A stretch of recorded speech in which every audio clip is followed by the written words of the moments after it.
Hola, Minasan! Welcome back for another round of updating Savage Strikers, the fighting card game. Last night covered Diego Salamanca, and today we're gonna deal with the fourth of the four bosses, the bosses of Savage Strikers, and that is Calista Ramanos. Let's see here. Make sure everything is good to go. We are good and going. Going. I hope you all are having a great day. I know I'm having a good day, but are you having a great day? That's the question that inquiring minds want to know. Okay, so today we're gonna cover Calista. Let's see here. She's a lightweight. Let's get her card up. Bang. So she's right up here among the lightweights, hailing from Greece. She's clocking in with 80 health, 22 on the stun defense, hand size 7. Probably the smallest of the characters. Who knows? But basically, I haven't been able to figure out what I wanted to do with her. I mean, I've been throwing a lot of things at the wall. Let's see. Basically, story-wise, I wanted her to be like a psychic type of thing. Psychic type character. Throwing fireballs, psychic stuff. I know it seems a little, yeah. Sort of like she's got like the zoning and such. Well, the thing that I was kind of thinking with her was more along the lines of characters like Peacock and Skullgirls and Tessay in Waku Waku 7, but I can't think of a name of that moveset that they do. Basically, they throw like random objects at the opponent. Sometimes the object is walking across the screen, or it's it's just random. It's like random stuff. There's a randomness to it, and there was a phrase for that. Excuse me. That I cannot think of, and I've been looking up and down info.net to figure this out. To find this term. Let's see. Here we are. Here we go. In fact, let me jump over to Super Combo Wiki. Let me see if they have it up. I know they have Waku Waku 7 up. Here it is. Waku Waku 7, my favorite fighting game. So here is Tessay. This is Tessay, the robot combat maid. And you'll see these type of characters around.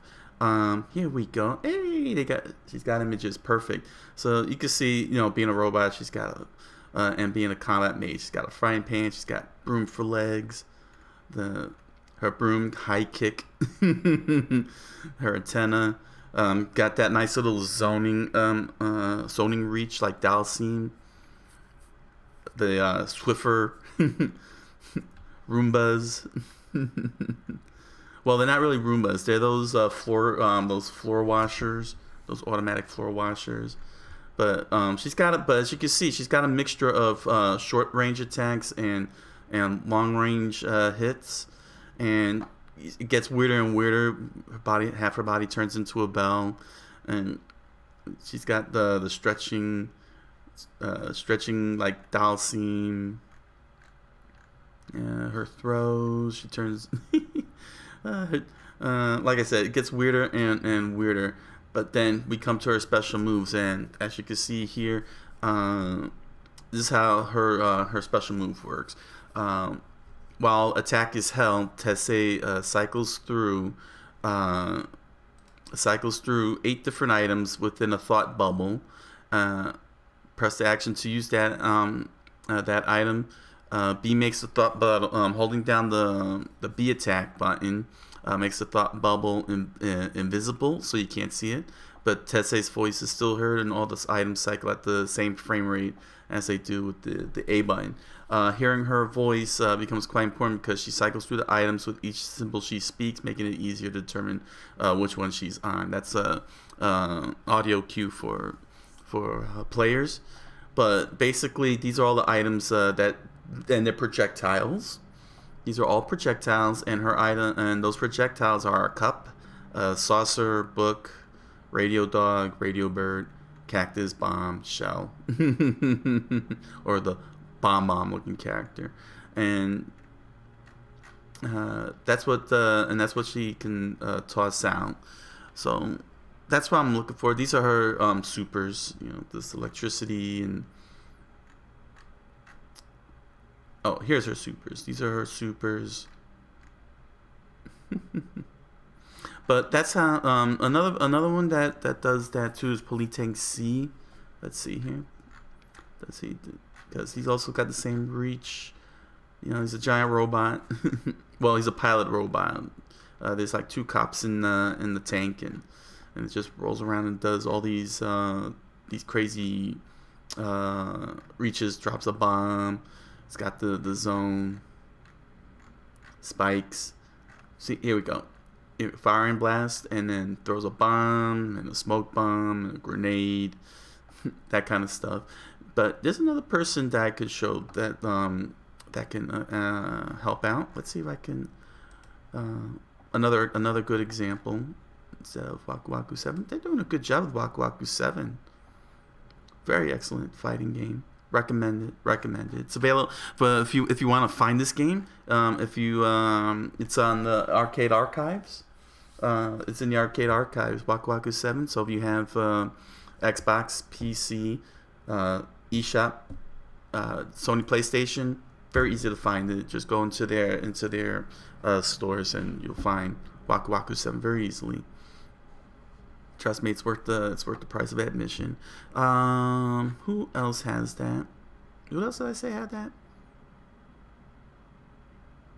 Oh yes, Peacock. Here, where's Skullgirls at? Oh, they don't have Skullgirls up.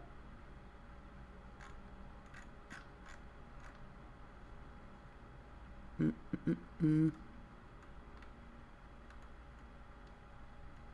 I pass it up? I must have passed it up. Hopefully they'll have images. I know they have Skullgirls. Oh, really? They don't. They. That's weird. Oh, it's archived. Okay. Credit to Mizumi. Mizumi has a Skullgirls wiki here. So credit to Mizumi. So we'll go into the wiki using the same methods. Okay. So here's Peacock from Skullgirls. Okay, so Peacock kind of in the game represents those golden age of cartoons, the Betty Boop cartoons, the weirdness cartoons. Let's see if perfect. So you can see Pi, got a little hand cannon there, missiles, but they're all very toon-like. Saying for normals and uniques. Let's see, jumping normals, a hammer. Ooh. Yeah, it gets more and more gruesome. Chainsaw. and as usual, I believe her normals are zoned because of the way her arms stretch out. Where's her commands? Let's find her command specials. Where are her specials? Here we go. So her special, she's got the bang gun, got a sword with a shark face on it, a bowling ball, and here's a little walking character that then blows out. It's called George's Day Out, so this is George here, and it drops down and just walks right towards the fighter.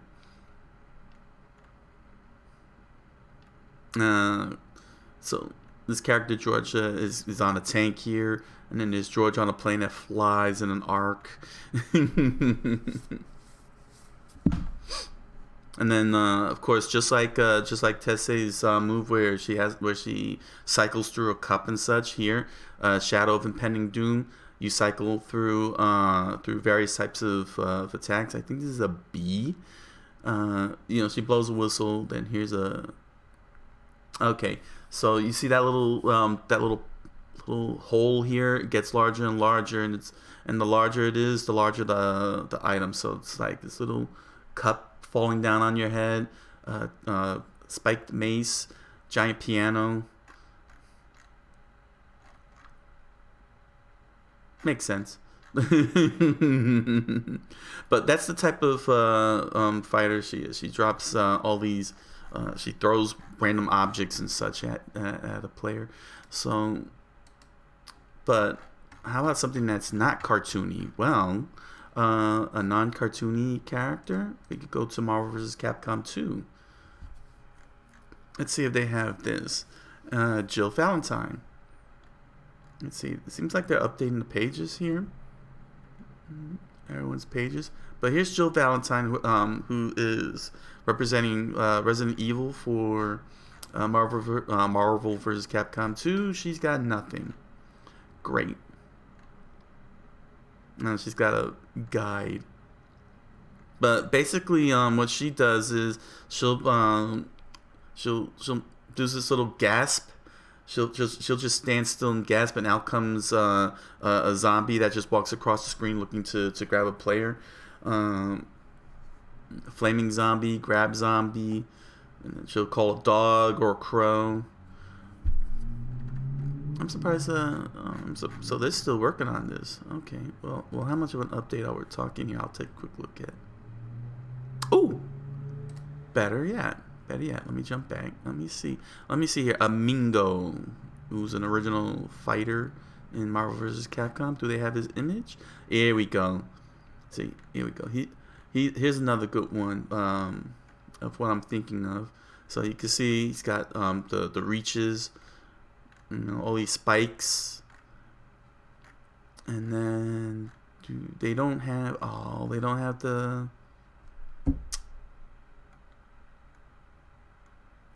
his little walking cactus. He'll drop a cactus that would move around the screen a bit.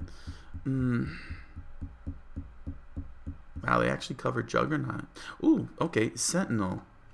There we go. Sentinel's another. Here we go. Sentinel's another example. I'm trying to give you as many examples as possible. Sentinel has Sentinel Force.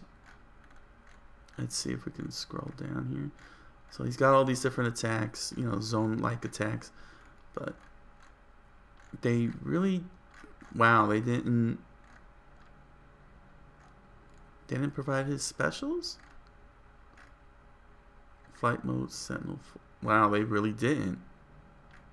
Oh wow, they just copy and pasted the same. Okay, for just to fill in. It says here, pretend this is Sentinel Force, pretend this is flight mode, pretend this is Rocket Punch. Okay. And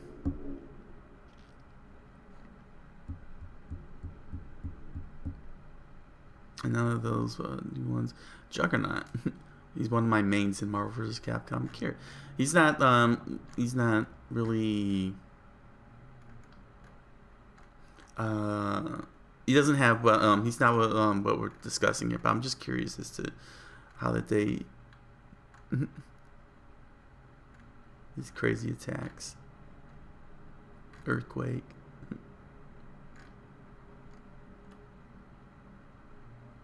I was just curious about the Juggernaut, how they did it. Wow.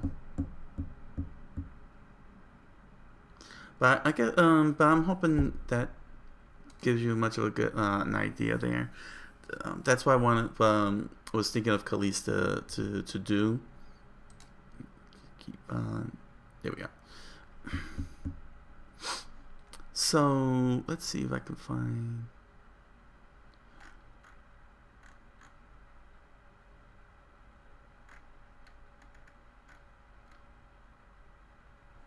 Let's see. King of Fighters 95. Let's see here.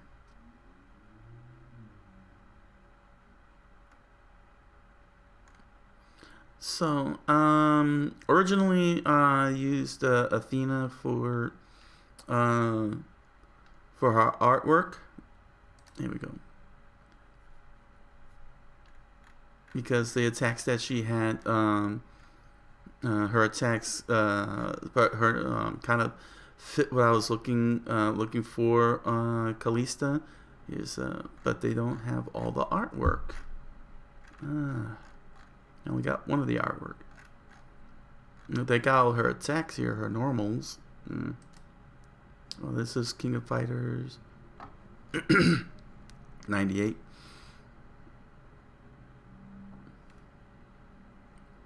What about 2002?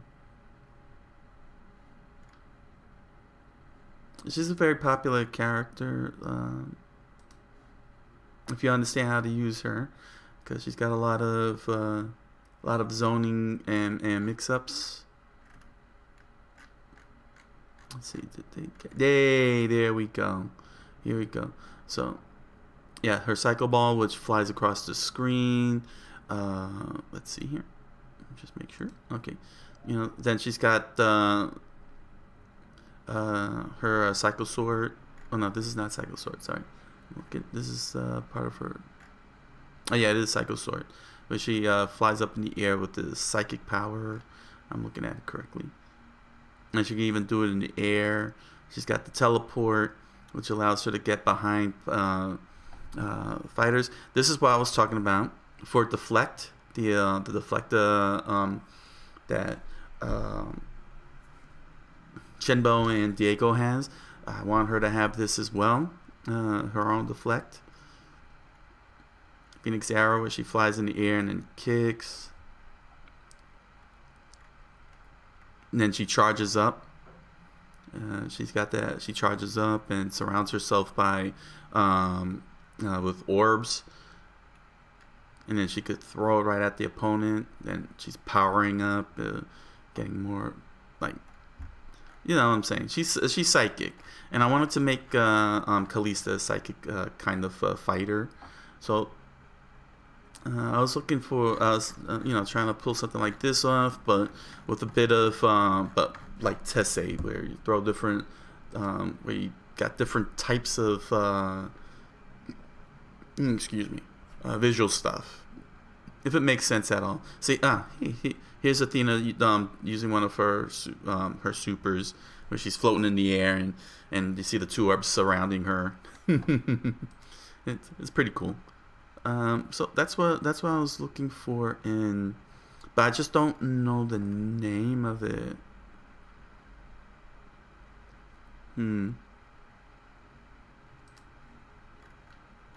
It's definitely not specific. Actually, you know what? Where's Skullgirls at? They don't have Skullgirls up on here, do they? See, it's not juggling. Juggling is a whole different thing.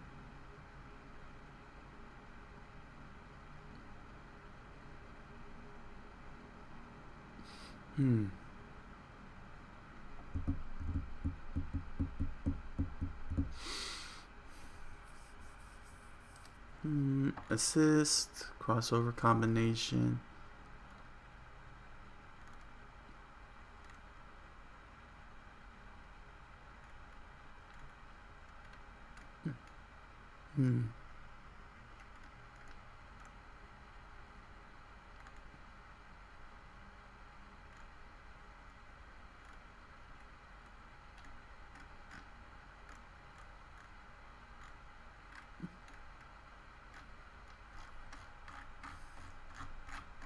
What the?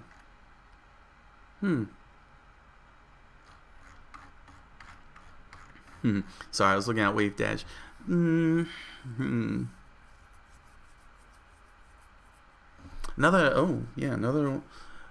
one that does some similars in Dragon Ball Fighters. And that's Nappa, where he throws out the Cybermen.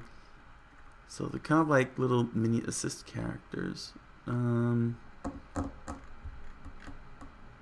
just wish I knew what it's called. Hmm.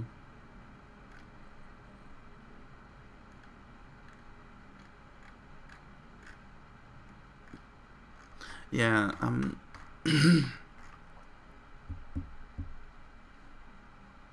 You know what? Actually, maybe I should have read up on it. Let's see here. Let's go back to Skullgirls, and let me pull up. Let me see how they would describe her. Describe Peacock here. Sometimes descriptors would help. Peacock is a zoning character whose goal is to fill the screen with garbage and not let the opponent close in on her. With all her projectiles and runaway tools, she can slowly chip away at the opponent's health and build lots of meter. Item drop. Drops a projectile from the screen.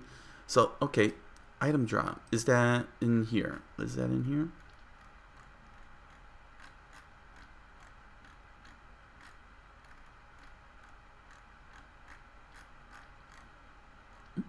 Invincible. Oh wow, they don't have it on here. Okay. So yeah, basically, so that's still considered zoning. I thought there was a specific name.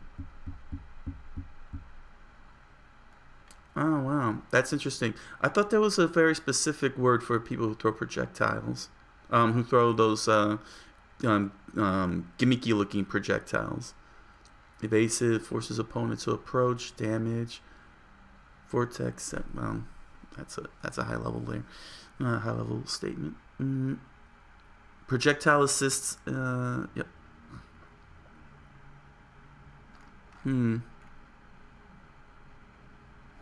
Okay. Let me see if that's the same way.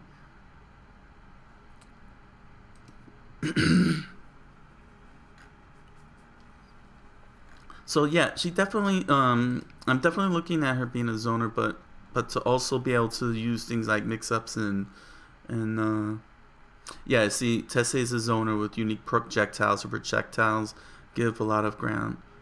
Oh, okay. I don't know why I thought there was a specific name for that, because they're throwing weird items. When you think projectile, most of the time when you think projectiles, you're thinking the fireball. And that's associated with zoner. But I thought that there was a more specific name. I thought there was a more specific name for characters like her and Peacock that throw weird little characters that walk across the screen and such. Jill, Amingo. They throw these little characters out there. The Cybermen and that Nappa throws out there. So, all right, okay then. So I guess they're all considered projectiles.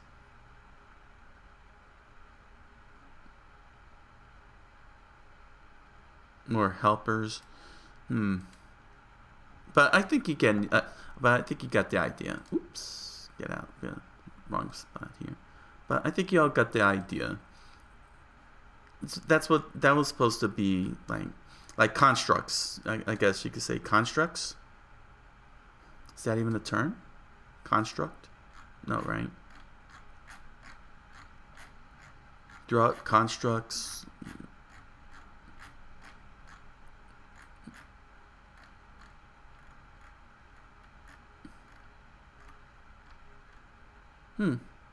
Well, then I guess I'll make that a term. Call it a construct. All right. Well, it looks like I'm gonna end up creating a new effect tonight. Okay. So let's switch over and let's get ready and let's begin updating. Oh. Let's begin updating. Here we are. Okay, represented by Hotaru from the Fatal Fury series.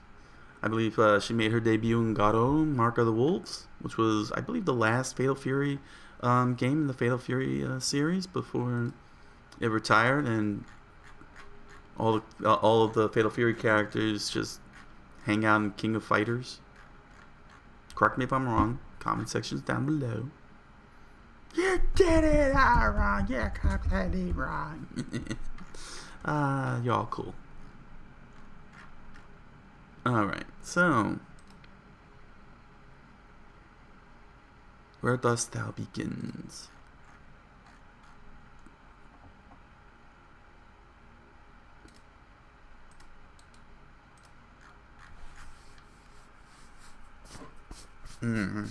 Sorry, I'm covered in dust today.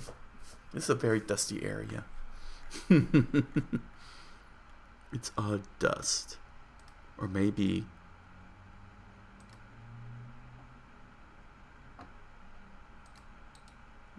time is passing by and all the dust is piling on. Here we go. Okay. Alright. Time for the combo interface.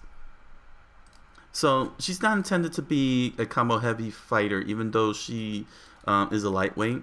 I don't want her to be that way.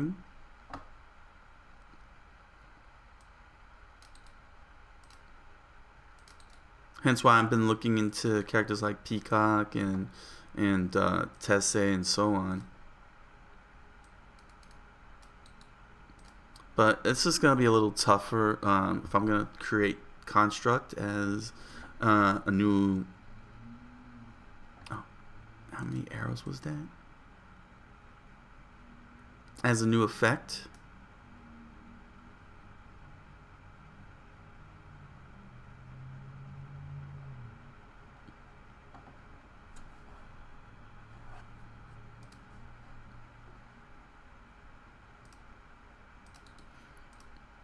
I'll probably unfortunately, in terms of image, I'm not gonna be able to. I'll have to figure out how to. Well, see,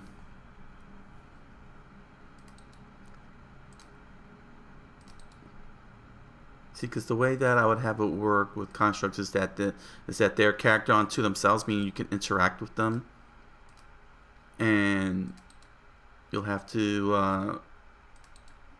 They'll probably come with small hit points that can also do hit points. So they'll probably be in the form of tokens. You know what I'm saying? Like the Magic of the Gathering, we create token creatures, 1/1 token creatures. That's what I'm thinking of. But they're temporary. They're temporary token creatures. Like they'll probably last for the duration of a set. And then for one set, and like they'll probably be around for a certain number of sets. Then they gotta go, or until they connect, or something like that. That's something. That'll have to be figured out.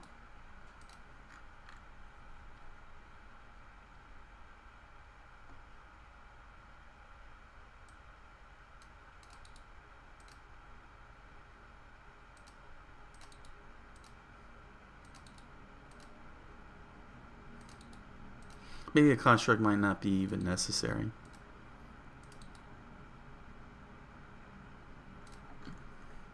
Do I have that right? Am I looking at this correctly? Ah, I am looking at it correctly. Okay.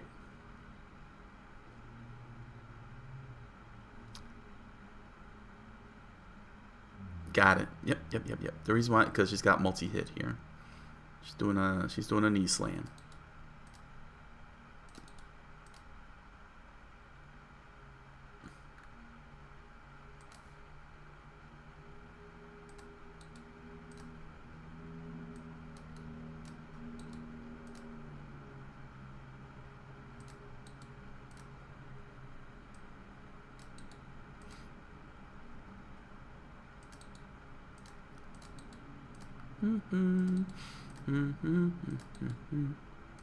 There we go.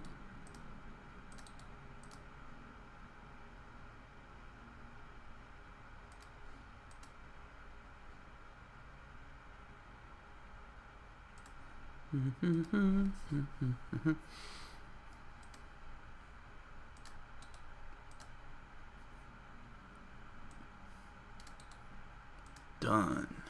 All right. Next up, guard cards. Mm-mm-mm.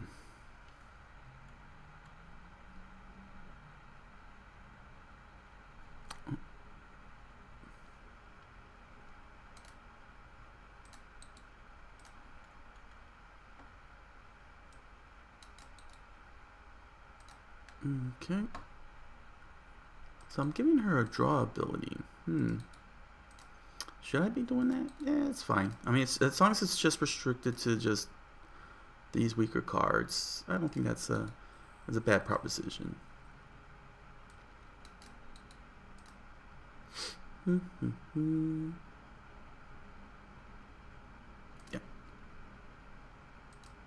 What was her? Oh, she was 3-2-1. Yeah. Is that how I had it set? Yeah. Okay.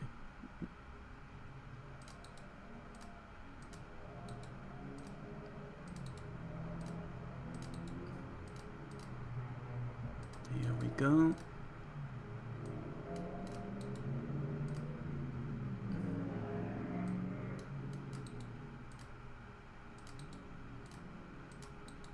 And then this is blanked over here. So let's see, I gave her set breaker. Okay. That's fine. Make her situational.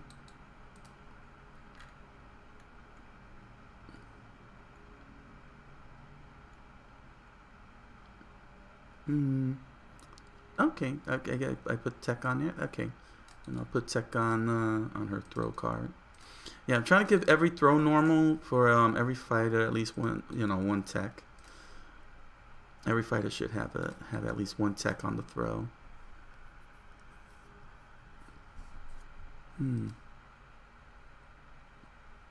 Okay, so I don't have to redo all that. I'll just scroll up here. This will take 5 seconds.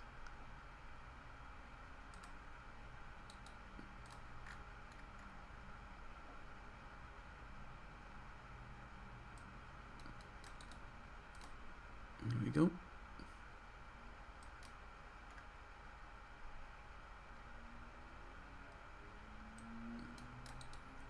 Done. Alright. Scroll back up here. Yeah, she's pretty simple with her frame arrows. I'm sure in the final product she'll be somewhat fast.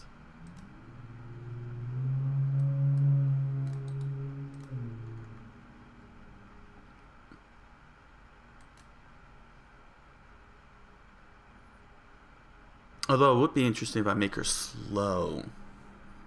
I didn't think about that.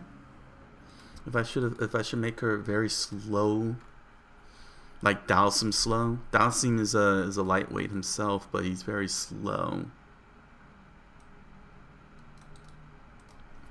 But the only reason why he works as a slow fighter is because he's got that reach.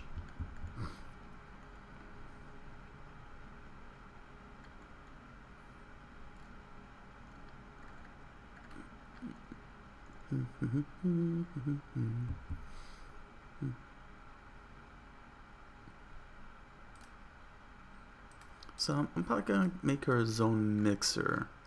Mix up, have zoning and mix-ups.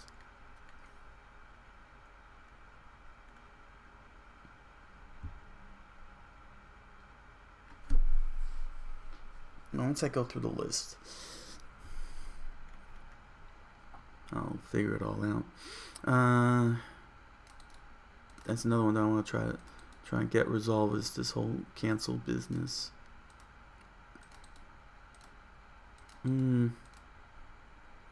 Because all I would have to do is change the frame arrows if I want to do that.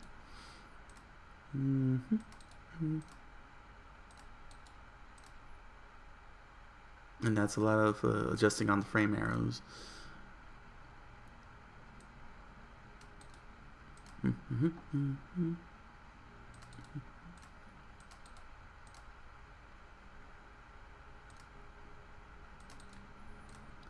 Yeah, I've been playing Yu-Gi-Oh for the past 48 hours.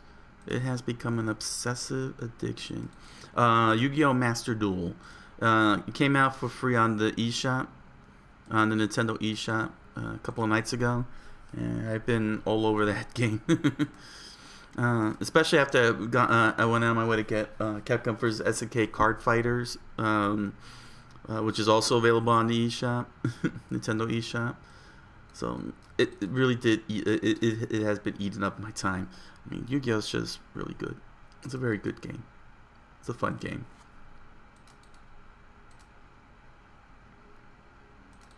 I haven't done the ranked matches yet. I don't know if I'm gonna bother. I need my LAN. I can't rely on that on the Wi-Fi, especially someone else's Wi-Fi. Borrowed Wi-Fi.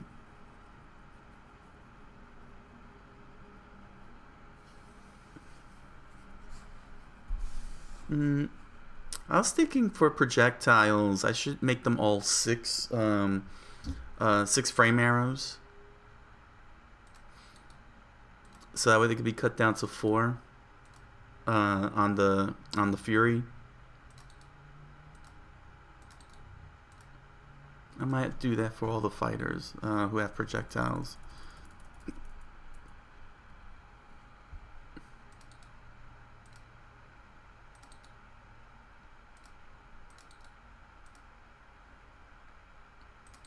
But it's gotta make sure that's always red.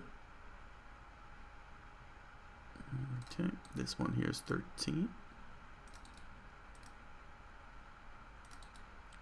13 damage for free.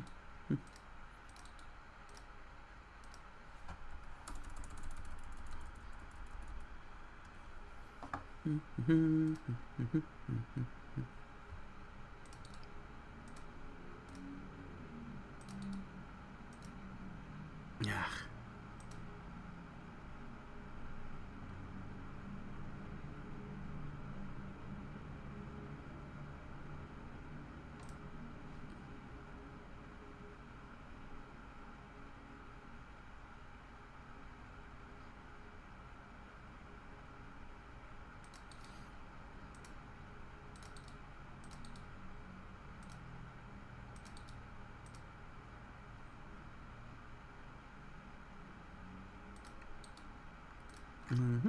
Next up is Psychic.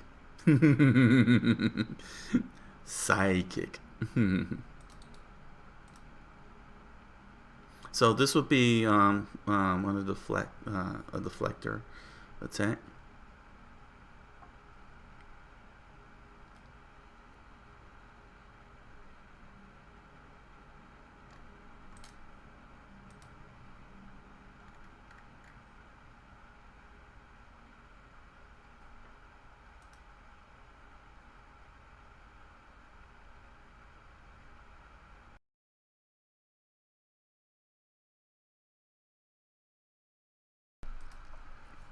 Excuse me there.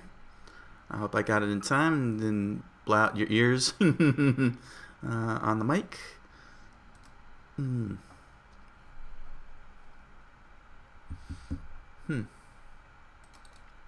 Let's see here.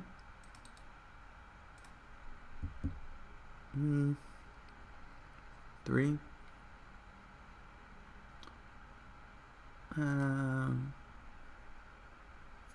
No, I should really keep them very high. I'm gonna keep these high because they're pretty powerful standalone. Especially if I'm gonna give deflect, zone, and I guess this will be, well, not rush down, but I'll probably give this something else. Pressure maybe. Yeah. This one is especially powerful because this could be used in the combo. You could use that. It's not like an ender kind of thing. So it makes sense to not.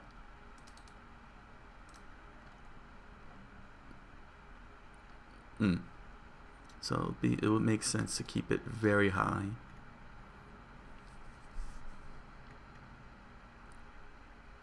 Especially with that high level of damage there.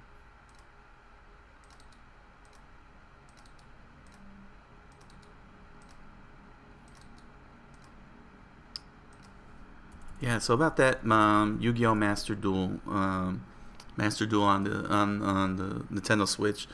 It's free to play, but I don't know. I have a weird feeling that the not so much the difficulty spike, but like the cheat is coming in now. And what I mean by that is that all of a sudden it feels like the computer AI is drawing out a literal god hand, and is giving me a crappy hand on the card draw, on the opening card draw.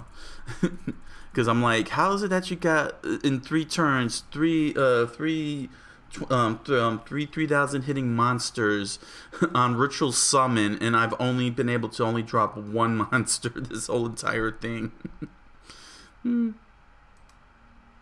I play Blue Eyes deck, by the way, but you know, I have so many resources to draw, you know, to be able to not get stuck with the hand of blue eye dragons, you know, like Blue Eyes White Dragon, Blue Eyes Shining Dragon, the Crystal, you know, and so on.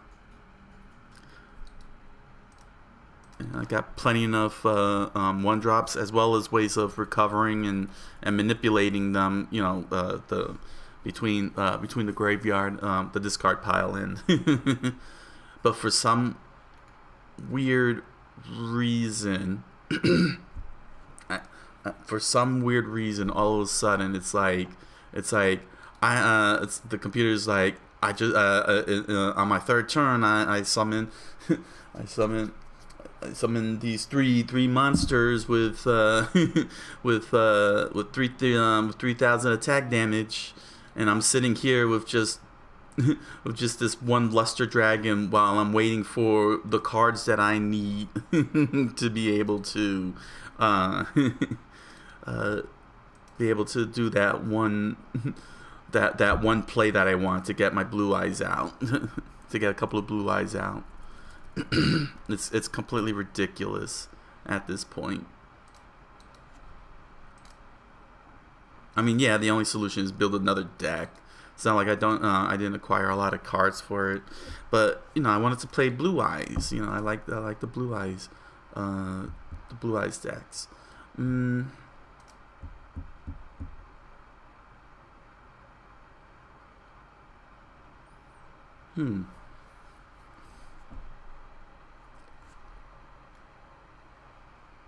Let's see, 2, 4, 6, 8, 10, 12. I guess that's why. Oh, you know what?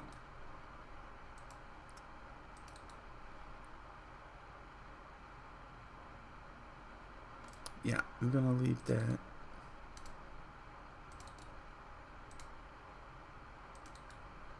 Maybe 4. 2, 4, 6, 8. This makes it 9. Yeah, I have to update.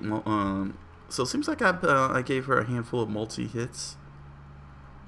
I think I'm gonna have to switch that up, like drop the multi-hit.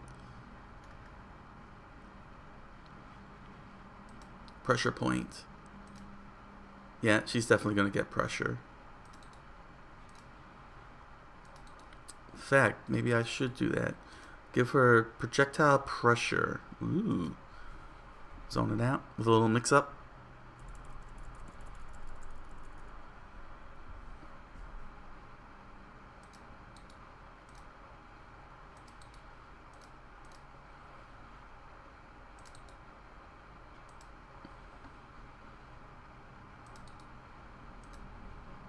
Ah.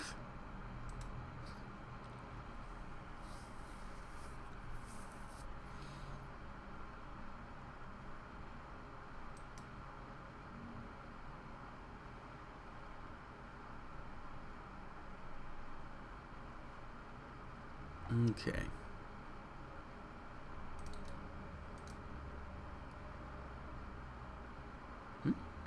What was I trying to do here?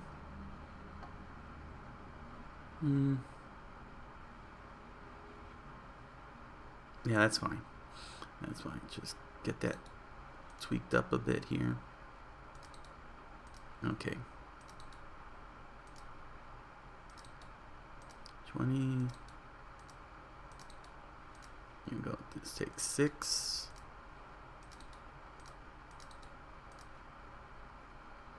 Here we go.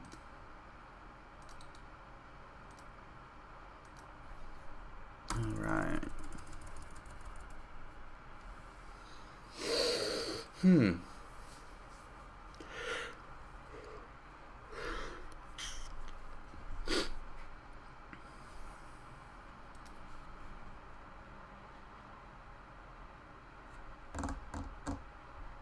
Alright, well, it's time for effects.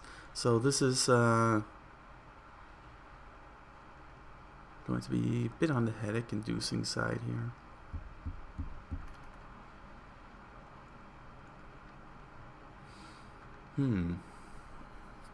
Yeah, I clearly did not have anything focused for her here.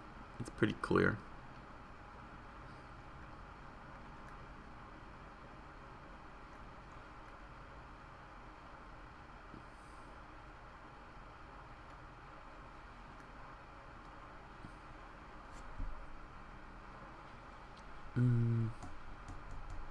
No pokes. No pokes for you.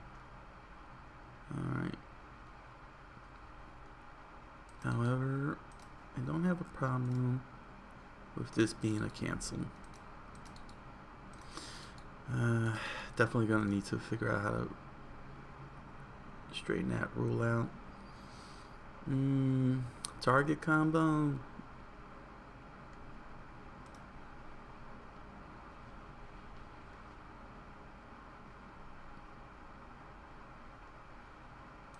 Nah.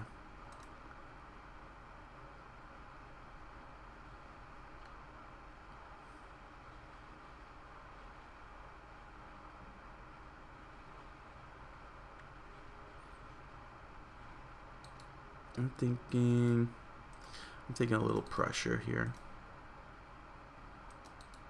That's fine, because it's three frame arrows. What am I give? What did I give this one here?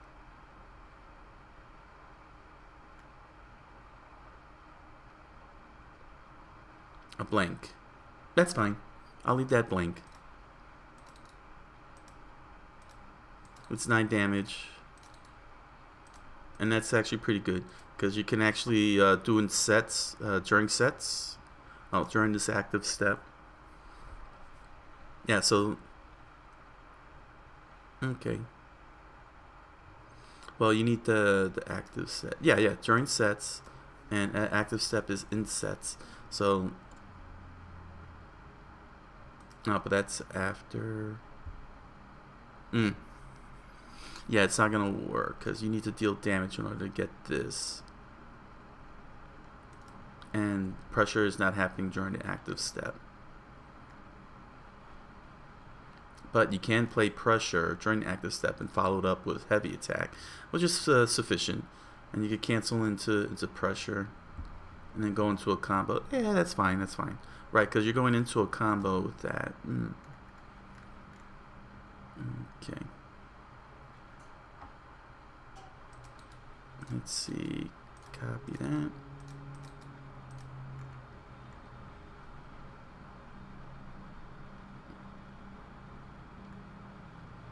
Knee slam is multi-hit 1. So I'll just find a... Let's see. Yep.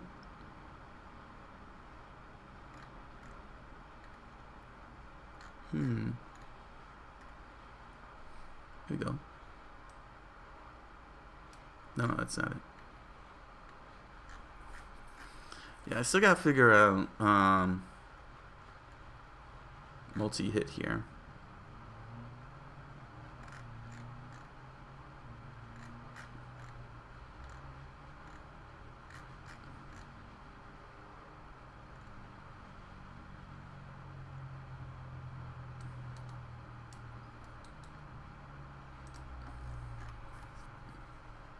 Oh, you know what?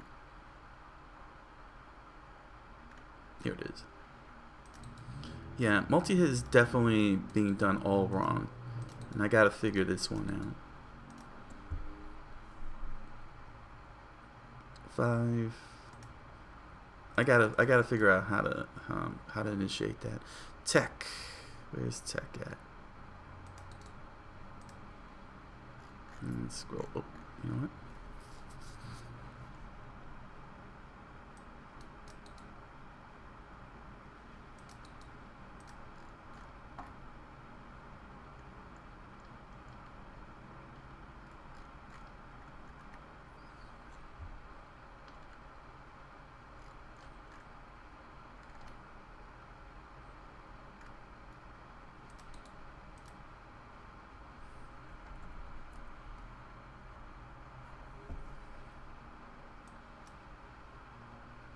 Text is up here. Once again, I'm over here in the outline. That's what I'm looking at. I got everybody's effect boxes, which are not updated. Only this part here is where all the updates are at. So let's see here. Here's tech. Okay.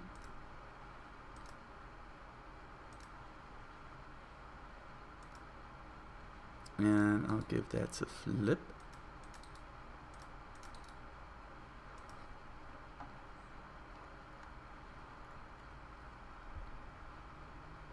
And block will also get oh no, not block. Who did I give that to? Oh, interesting. I gave it to sidestep. Huh. Alright. Alright, that's okay. And set breaker. Give a pair of set breakers here.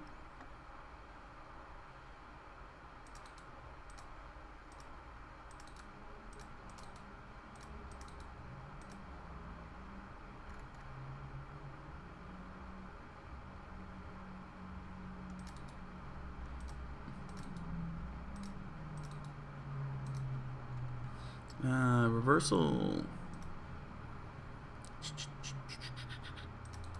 Here we go. Reversal. Here we go.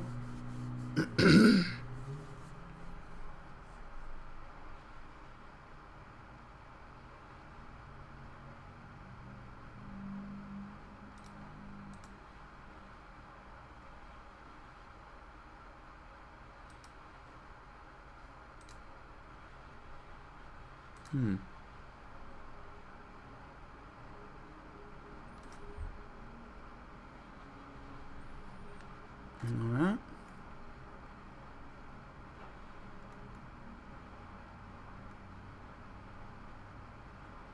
Wake up.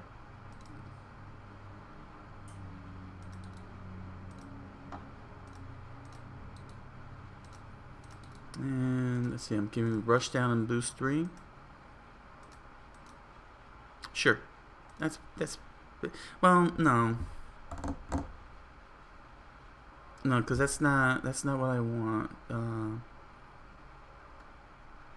I mean, yeah, I could do boost, but no boost.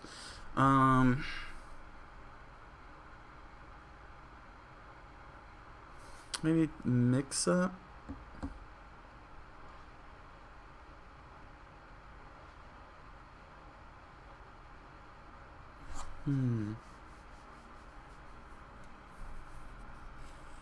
Maybe mix up.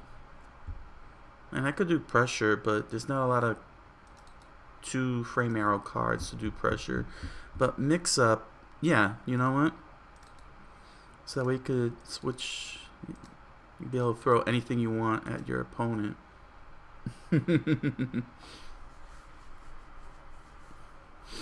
Okay, that's fine. That's an interesting change there. Okay.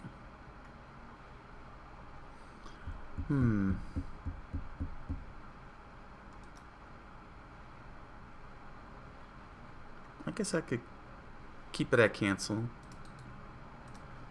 Yeah, 4 cancels. Get you into that combo quickly. Yeah, that's fair enough. Yeah, I'm gonna keep this blank because I'm giving her 8 on 4 frame arrows. So I'll leave that blank, just to, or, yeah, and this will be pressure. The spin chop will be pressure, because it's got 3. So you could follow that up with this or heavy attack. Sure. Alright, next up is zone. Okay.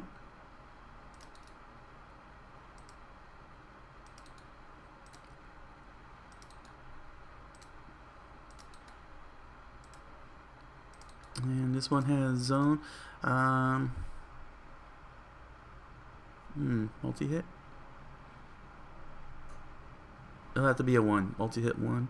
So this could... Sure. Okay, switch that up to multi-hit 1. Alright, so I'll keep it as zone and give multi-hit 1.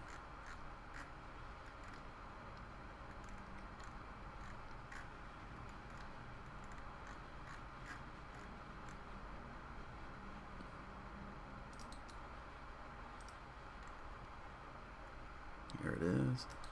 So it looked like I was going with trying to make her a multi-hitter, but that's already done with another fighter. I already took care of that with Marcus. Give her a good mixture of zoning and deflect.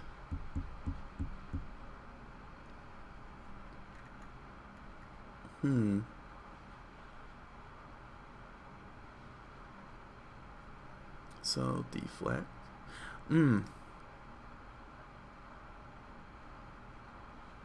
Nah. Well,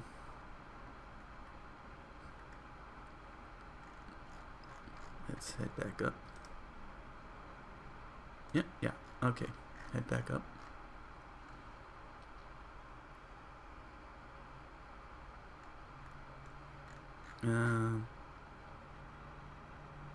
Yeah. No, I got it right. This could be zone and multi-hit.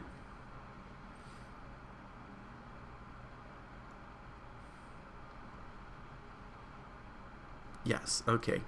I know exactly what I wanna. I think I know what I could do. I could still pull off pressure. So I guess she's gonna end up being a. I don't know.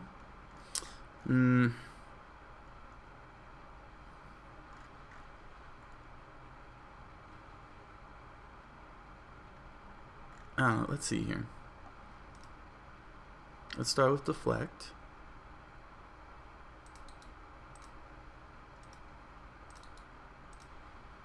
Okay.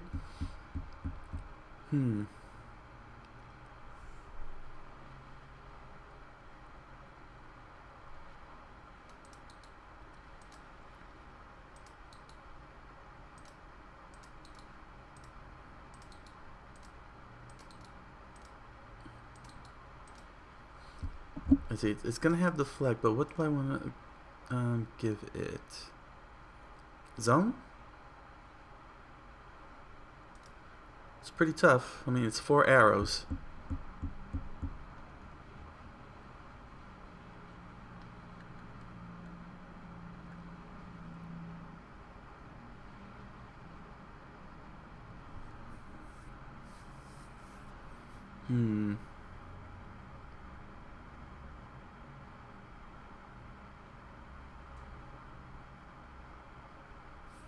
I mean, I could just zone all of them out.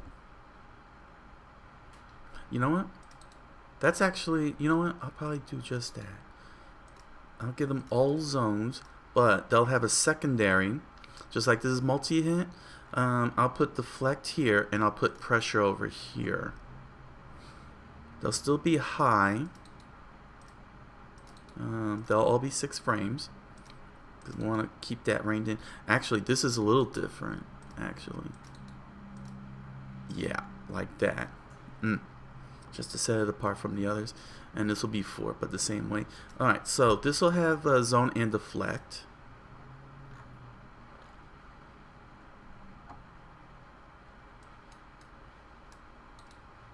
Okay.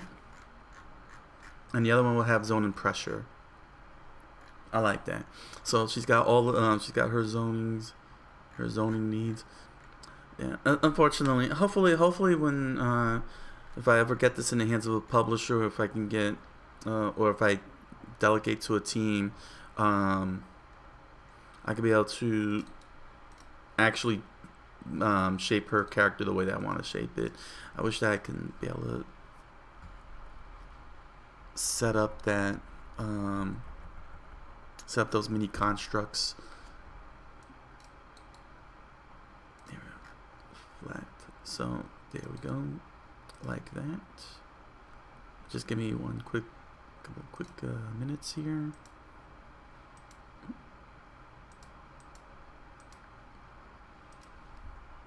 All right. So zone and deflect. Yeah. So the reason why I'm using Hotaru rather than Athena's artwork, which I mind you, I mind the viewers at home that the images are for purposes of contextualizing Savage Strikers, the fighting card game. And this is not final artwork. This is for prototype and submission purposes to assure the publishers that this is indeed a fighting game. So the reason why is because I couldn't find her artwork, Athena's artwork, the way that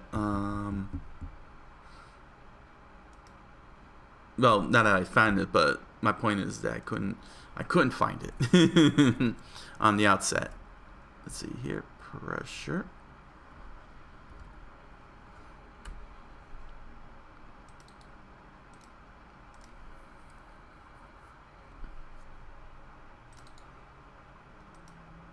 But I've gotten used to using this here.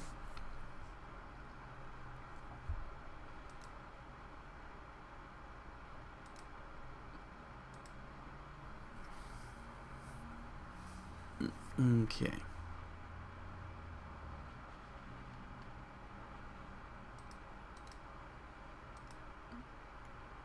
Who knows? Maybe I'll update it. But here we go. Psychic, kinetic force.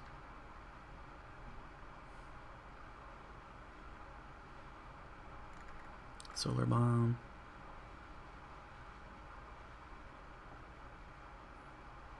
Okay, so they're all zoned, and the Fury's got secondary attacks. Kinetic force is a very powerful, very powerful move because it doesn't have an ender. Yeah, it gets you into the combo. Alright. If I'm gonna do a pressure game,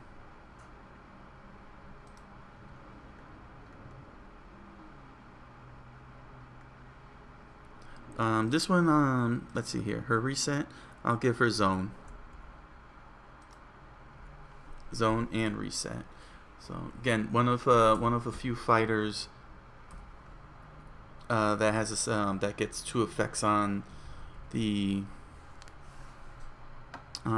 Savage card.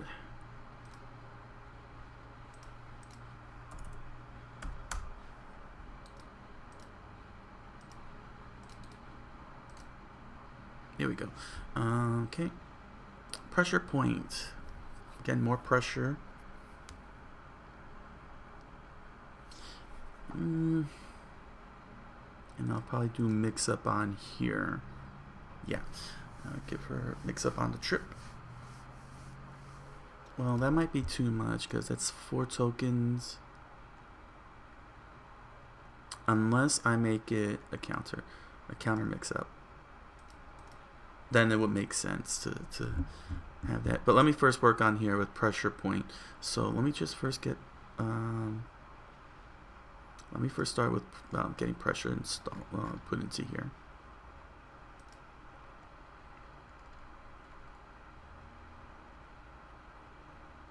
Here's pressure. Here's pressure.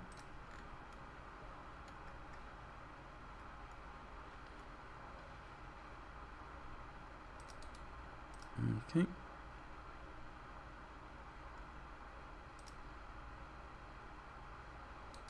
And once again, bring this down to 3 frames. All right.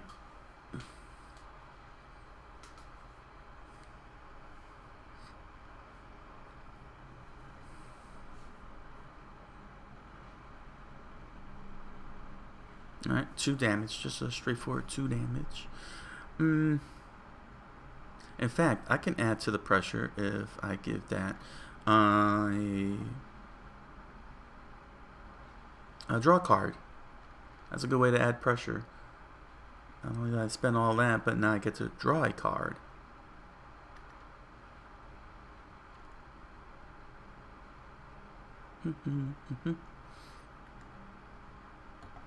One of the rare ways for a throw card to actually give you a draw. Oh.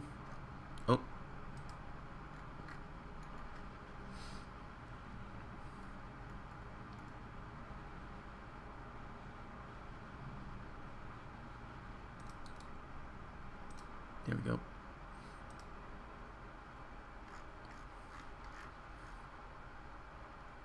And Trip is pretty funny. I want Trip to be a... I guess I'm going to make Trip counter. Which means you could go right into a combo. But I'm wondering if there's something I want to add to that. I mean, I could give this pressure, counter pressure.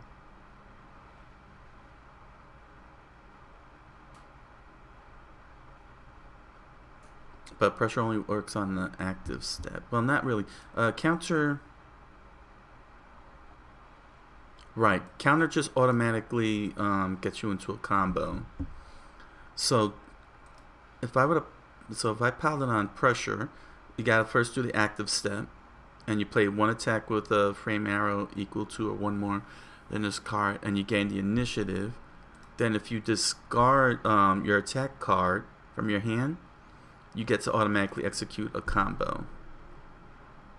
Whereas mix up, you'd have to discard a move card. You get to draw 2 cards, and then the next card you but it doesn't get you into a combo though. Unless of course, well, not really, because if you time it right, if you time Trip right, you might be able to you'll get the pressure. If you get it as your set, so Trip will become your you'll gain initiative on pressure with Trip. If that's your second card that gets you into a combo, then discard a move card, so you could draw cards, and then you could be able to use that in your combo. Since okay, that might be better rather than having it a counter. And not only that, but it'll get you to draw 2 cards, so you could be able to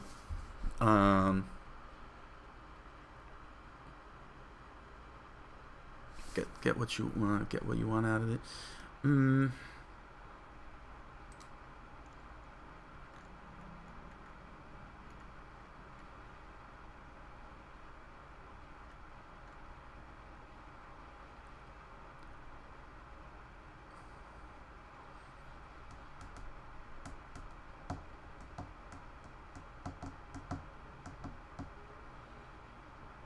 Yeah, this doesn't feel like it's enough to just have pressure.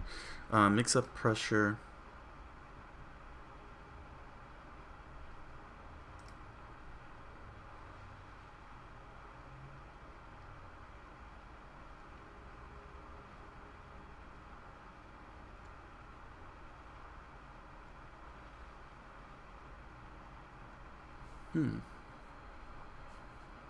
Deflect pressure?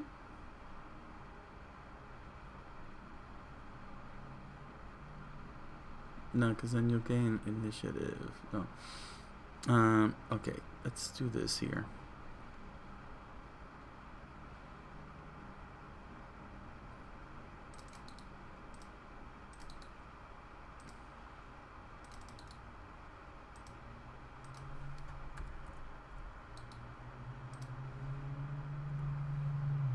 Let me first start here with these 2.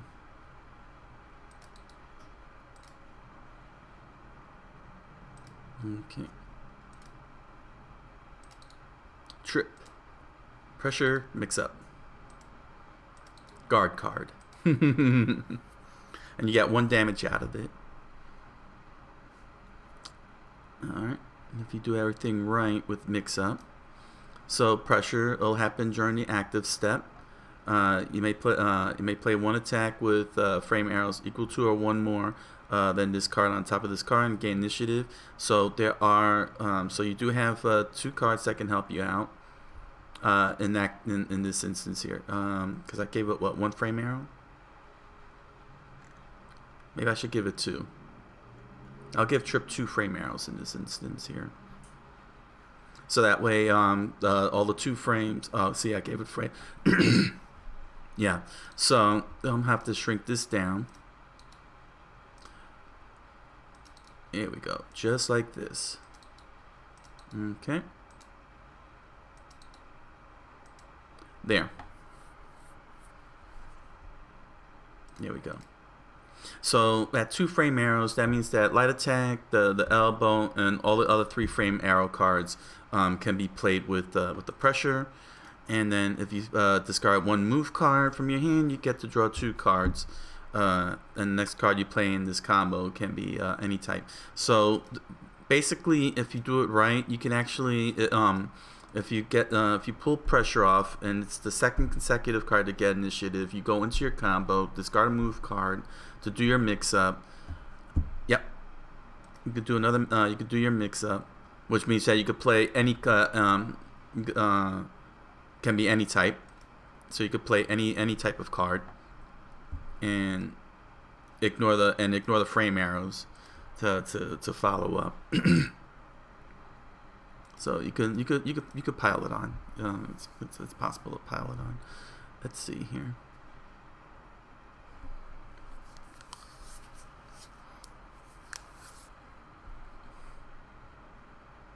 And it's a defensive move. Technically, it should be a counter. I could make this a counter. It's very straightforward. I think that's what I'm going to do here. Pressure and counter. Because counter is extremely powerful. I kid you not. We're talking instant combo.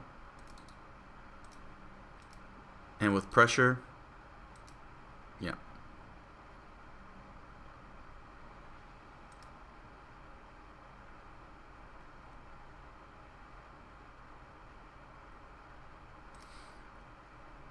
However, being that this is, let's see here. Yeah, the cost is very high. I mean, we're talking 4 and a discard. Yeah, 4 and one discarded card. 4 tokens and 1 discarded card. That's fine. Keeping it at, but I'll keep it at 3. So you need 3 frame arrows or higher for pressure point. Okay, and you get 2 damage out of it. It's a throw as well. Okay, all right, that's fine. That's fine. And I got all the zoning going on here. Zone and pressure, which is pretty powerful for a character with a 7 card hand. So the damage has to stay as low as possible. 2, 6, 8, that kind of stuff. Mix-ups.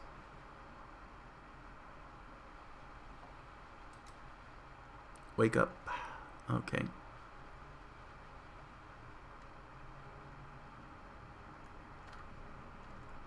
So defensive measures. Yellow break some ties. Little multi-hit.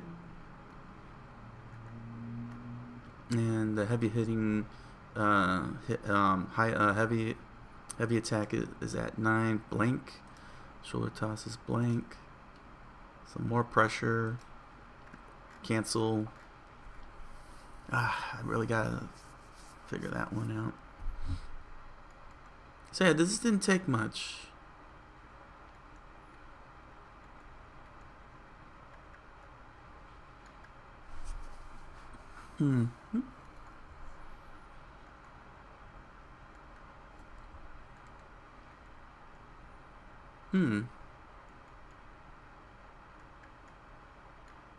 Maybe what I could do Maybe what I could do is adjust her attack output. With well, yeah, her uniques are fine, right?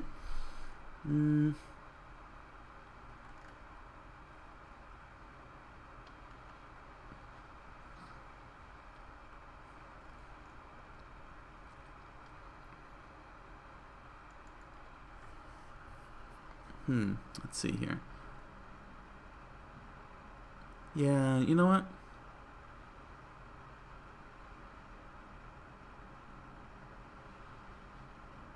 $259.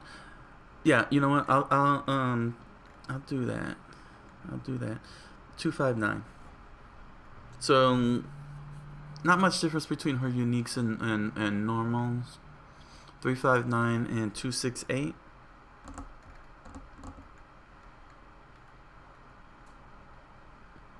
I think that I think I'll keep her leaning elbow and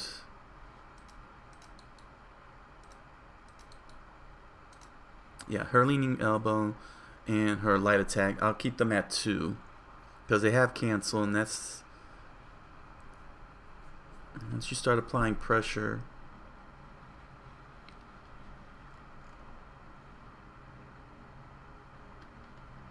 No, I still want to keep it low anyway. So, just to keep these low. Yeah. Yep, that's fine.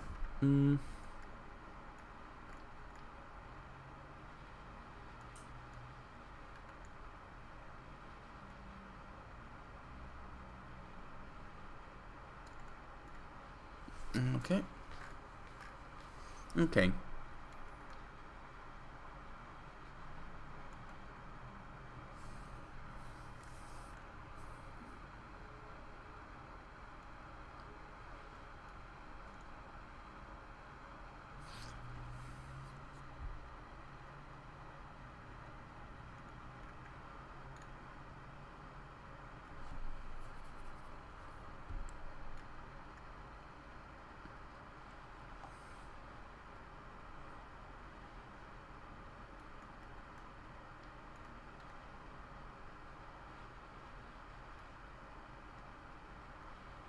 Okay. Okay. I think this is fine. So she's got strong pressure and zone game. A pressure zoner.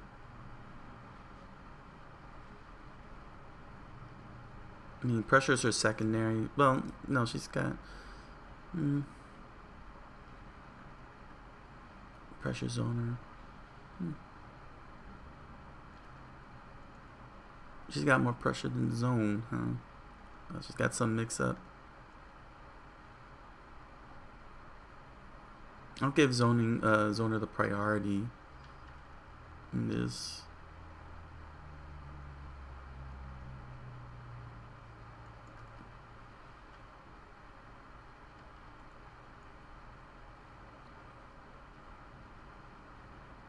I really want to get rid of this. Okay.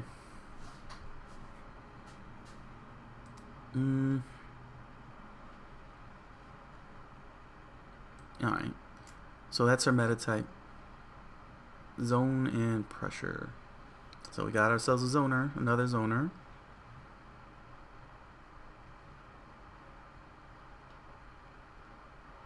There we go.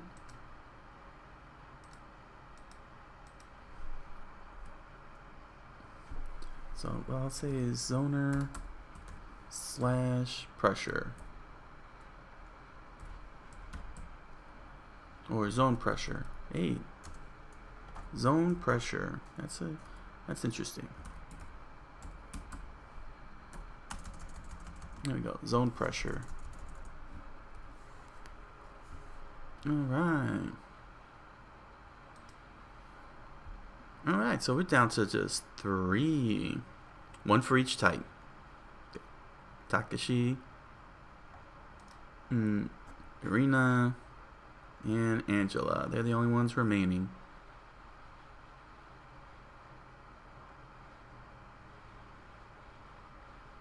Alright, so that's something we're going to have to deal with the next time. What I do want to do,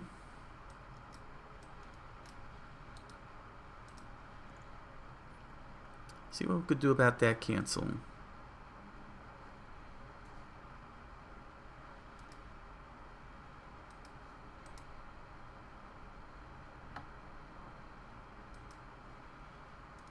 See what we're gonna do about that cancel.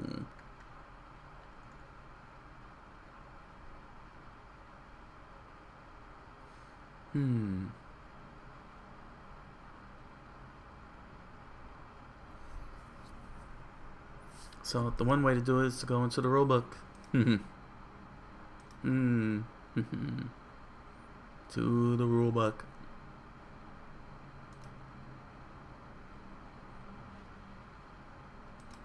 Okay. Here we are.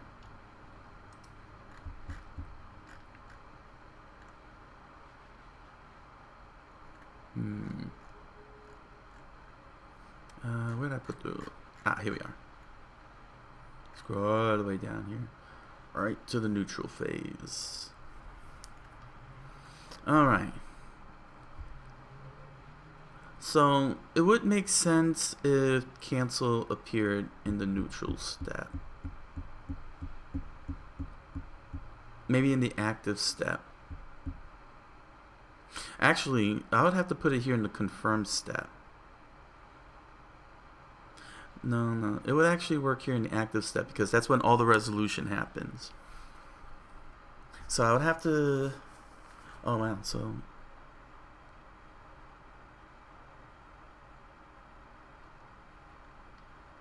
that would be a tough one. It would make sense if it happens during here, because if you get the cancel off, then you're in combo mode.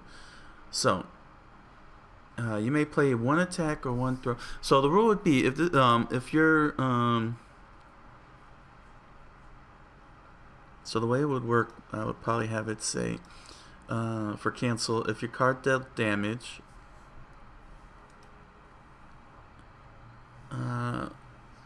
if your currently played card dealt damage, you may play one attack or one throw with frame arrows equal to or one more than this card and execute your combo. Now if I put that in here, in the active step,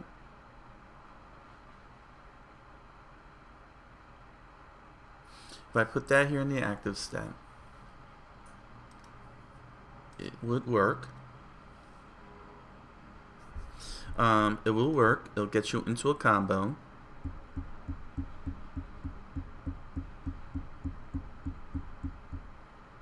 Rather than just during steps, it'll happen in the active step.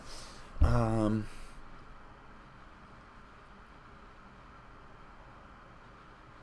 trying to think here with the arrows.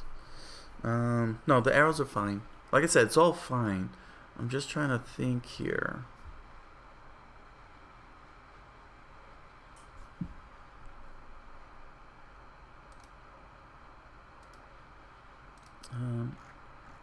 Oh, look at that. I'm in the A's here. Over at infill.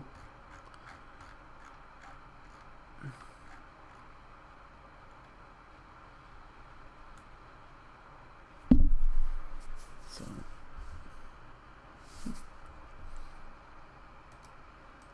basically,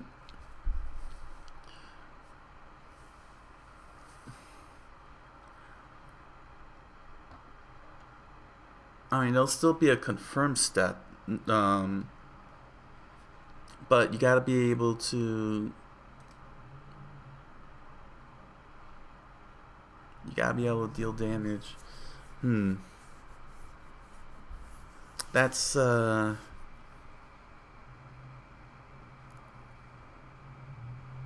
tough one. See, that's why if I'm going to tie it to the frame arrows, maybe I should include a different color of frame arrows.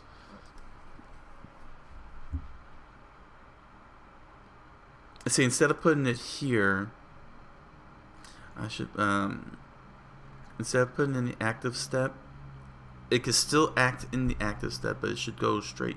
But I should use here frame arrows. See over here, what's it? Create a frame arrow called cancel.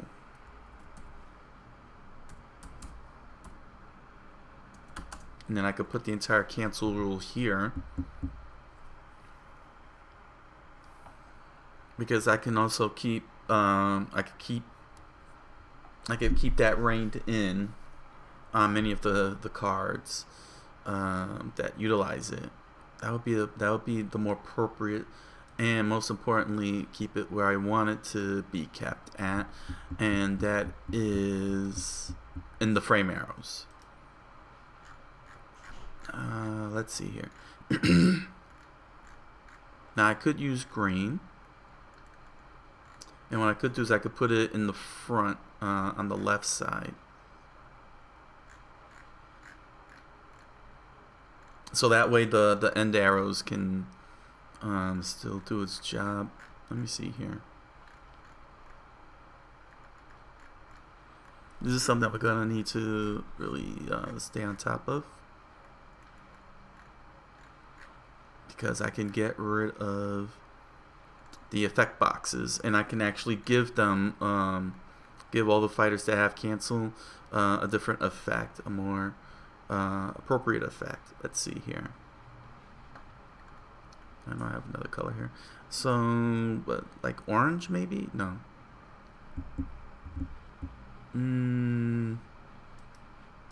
Yeah, orange is the only color that doesn't match.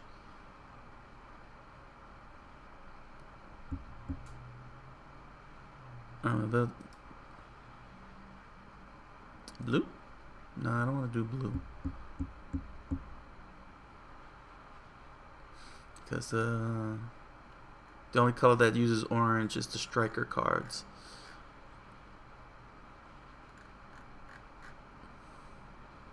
But I think orange comes off a little too close to looking like red.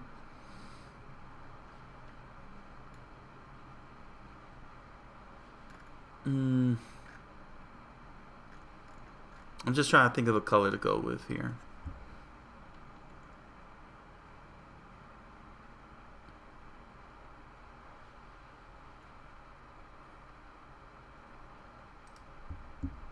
See, I got purple, but I already have purple cards. I don't want them blending in with the background of the cards themselves. So it can't be green, purple, blue, or yellow. So the only other color I got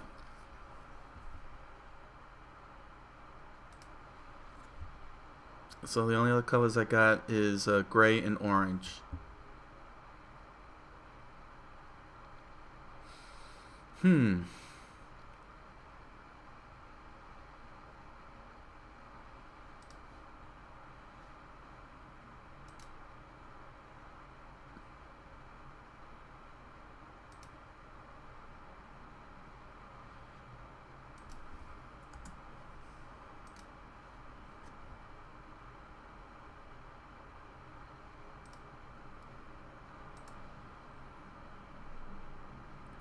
Yeah, I'll show you what orange would look like. Let's see here.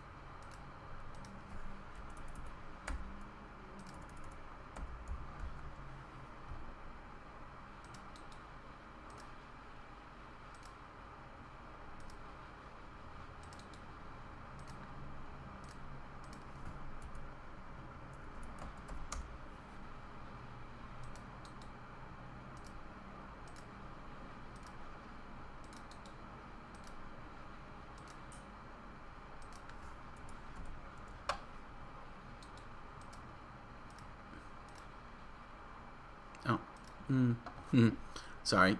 I'm just reshaping this a bit here.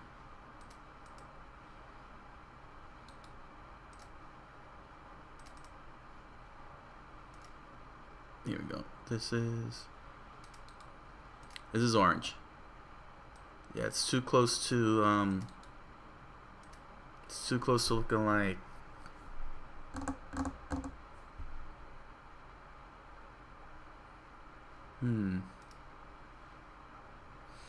but green makes a little bit more sense. Here's green. Let me get this up.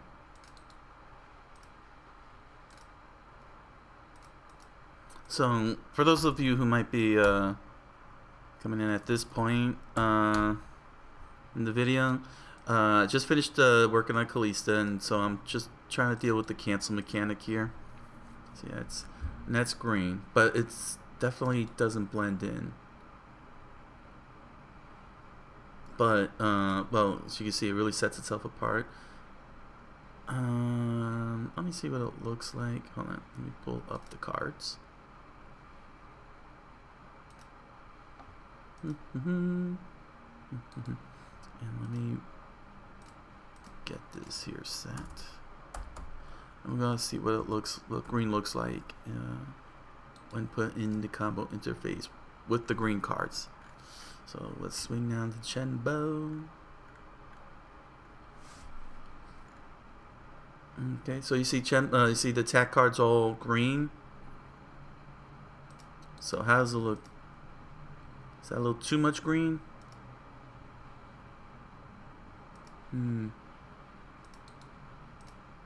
Ah.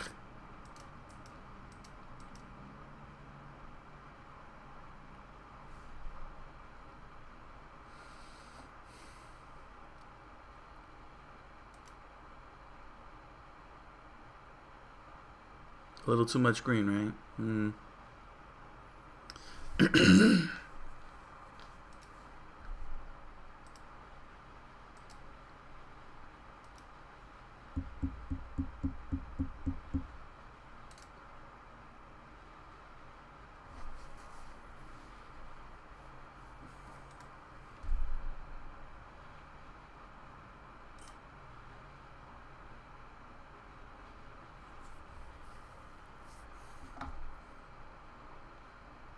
Oh, let's see here. Here's heavy attack. Let's take a look at orange. See, I would put it probably like this.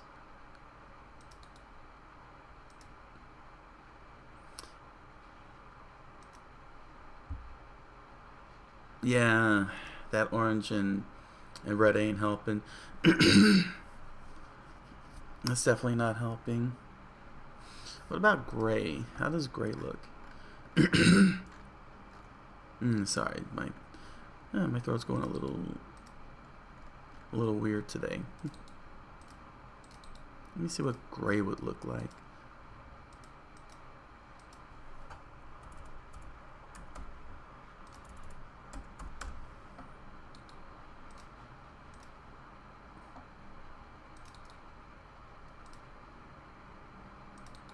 Sort of like a fade-in effect. What do you think? Like, really has that fade-in effect there? You wouldn't be able to tell, would you? Nah.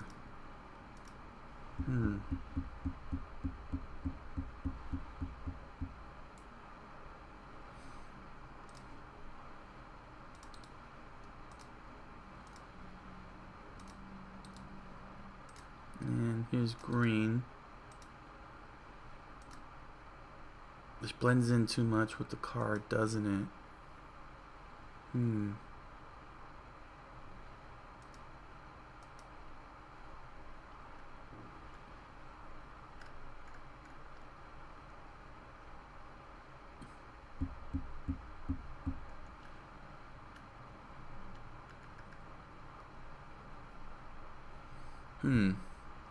Well, blue is dark enough.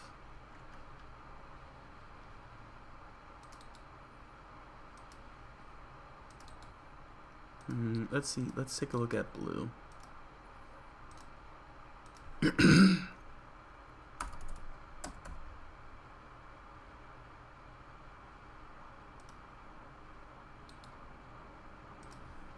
Here.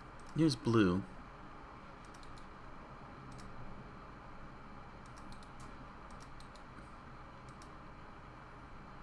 And maybe I mean, it's not going to be used on the guard cards, the blue, after all. But if you see the blue, that basically tells you that you can cancel.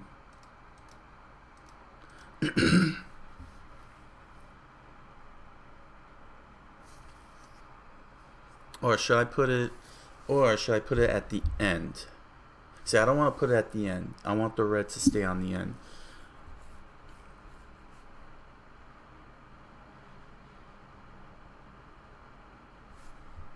So let's consider the rule here.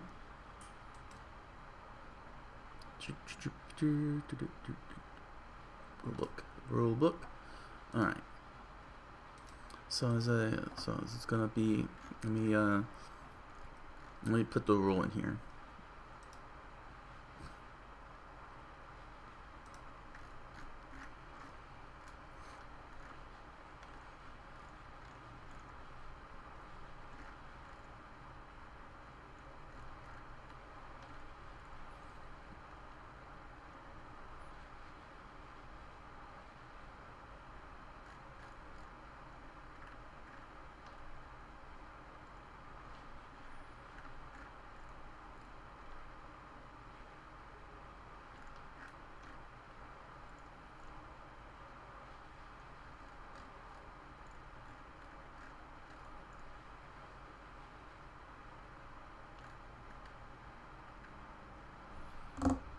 Here it is.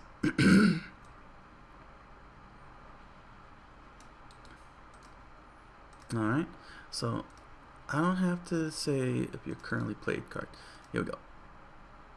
Match destination formatting. Bam. Okay. It's there we go. So cancel if this card dealt damage. That's why blue might be a better color, because it's not going to be on guard cards. Even if they do damage, they're not going to be on guard cards. If this card dealt damage, you may play one attack or one throw of flame arrows equal to or one more than this card and execute your combo. So it's a risky. It's pretty risky.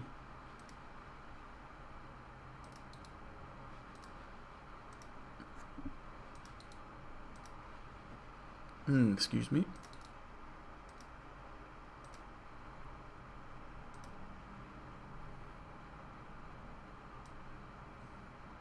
Do I really need these? Oh.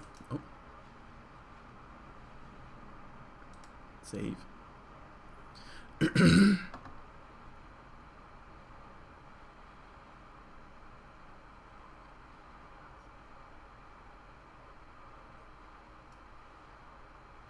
Yeah, but I would have to put these at the end. Well, no, actually, that shouldn't be... No, that shouldn't be a problem. That shouldn't be a problem, because it's the next card, right? And it's gotta... It could still be any card, even if it's black. It's just...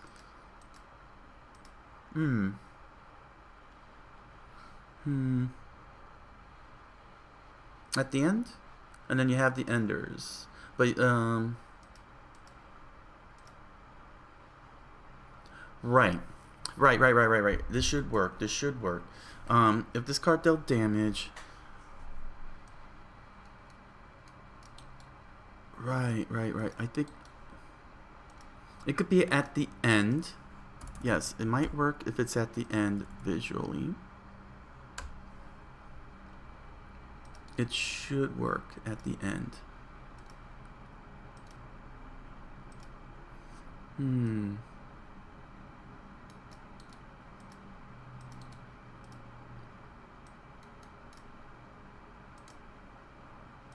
Then all I have to do is update the arrows. Okay.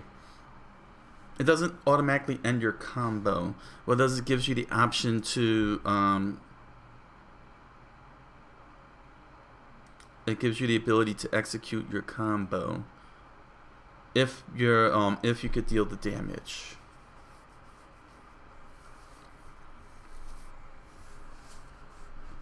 And I'm not gonna say during sets either, because it could happen at any time. It's just giving you the ability, because it could have, because mix up, because I can always pair it up with mix up, because mix ups can have that, and if you pull it off right, yeah.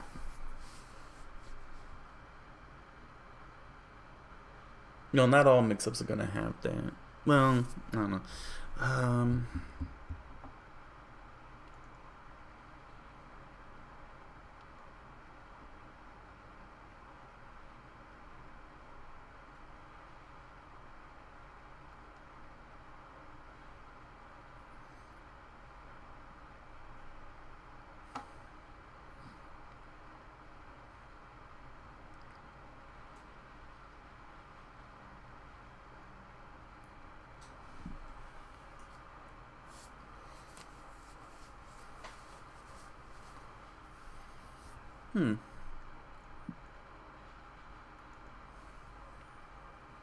I think so. I think I got it. Do I have it? Do I feel like I have it? I feel like I have it.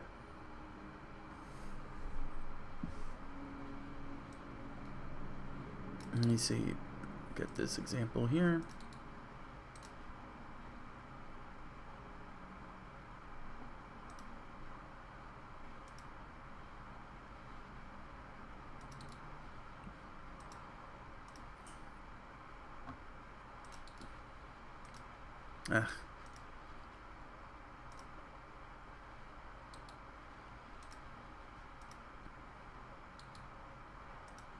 Paste. So it would be at the end, because you need the next card that's got to equal to or one more. So you have your count here.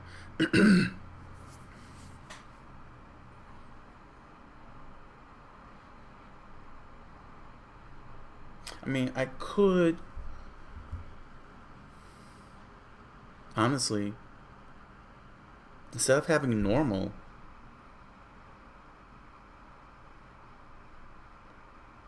well, hold on a second. Maybe I don't need it. I could put that in the normal. Make that a normal. May end this combo at any time. Yeah, actually, I don't have to. If I put this over here, I don't need the example. Okay. And just call them cancel arrows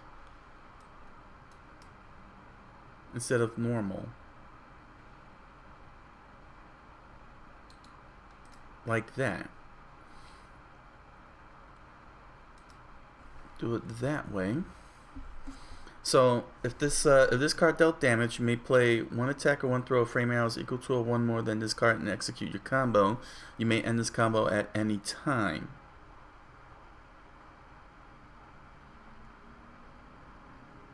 And you have the end arrows, which is your combo automatically ends.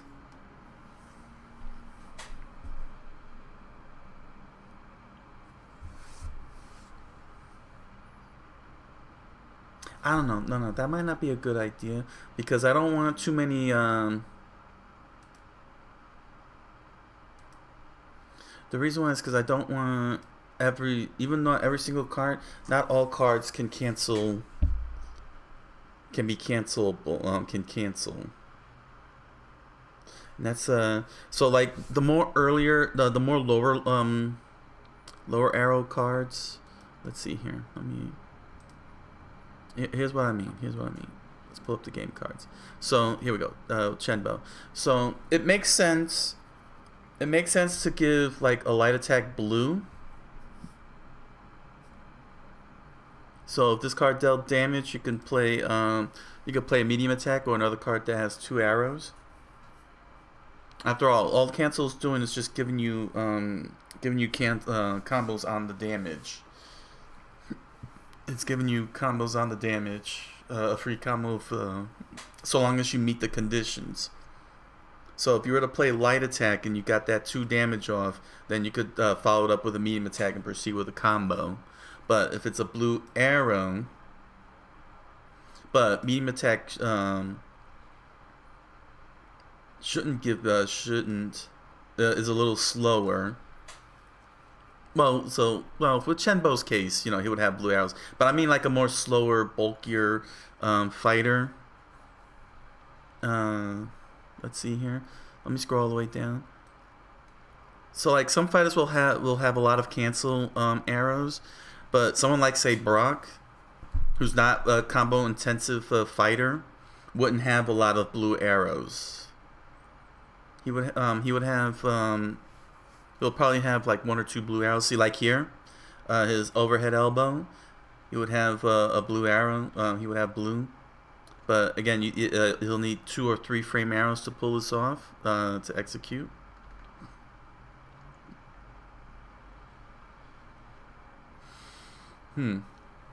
But he wouldn't have it on his more heavier attacks. Let me see here. Here we go. Here's his normals.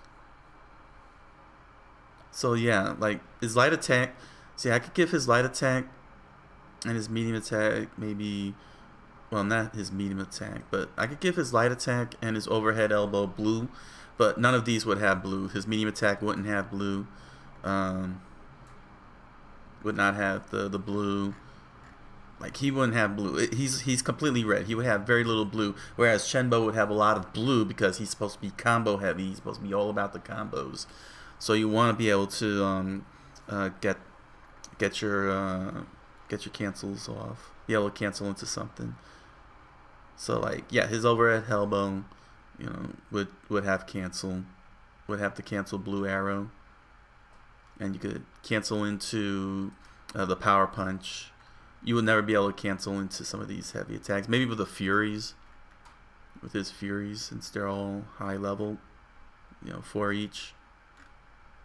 That's how cancel would help you get into these, but that's about it. You know what I'm saying? So it'll be just a 2-hit combo with Brock. They'll just be quick 2-hit combos. But it'll also help.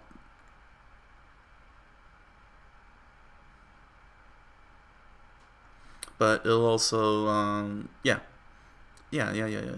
So it makes sense. With Brock, he would only have overhead elbow and light attack with the cancel blue frame arrow, but then the rest of his attacks would be not easy. See, like, he'll get into a combo with medium attack, but that's about it. But the medium attack would not have the cancel arrow. And then I could get rid of this cancel arrow, and I could probably give him a little something to this. Maybe pressure. Maybe give him a little pressure to work with, just so that way he could be able to drop some quick damage. You see what I'm saying? So now you see what I'm saying, right? With getting cancel out of there, that's a slot that could be filled with more pressure and make him a pressure fighter, not just only a beat down with invincible, but lots and lots of pressure. Yeah. Yep. Well, I can't do it. Well, I'm not gonna do this now. I'll probably do this after I finish all the fighters, and then I'll do a whole entire live stream dedicated to cancel, and update all the fighters with cancel, and remove those with the cancel effects, and give them more cooler effects. Like, I could give Brock pressure. I could give him pressure. Yeah. All right. So I think that's a good plan there. So let me step. Well, I want to scroll all the way up. I don't know why there we go. Just get Calista up. And let me just fix this here. Don't want to create too much confusion. So I think I have it with I think I got it with cancel as a game design mechanism. You have the Q, it's the color blue. So if it's got a blue arrow, so if it's got a blue arrow, you just got to remember that you can play a card.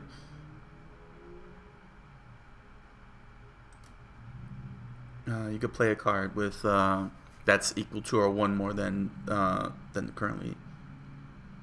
That you could play the next card. Well, you know what I mean. I'll read it out. I'll read it out.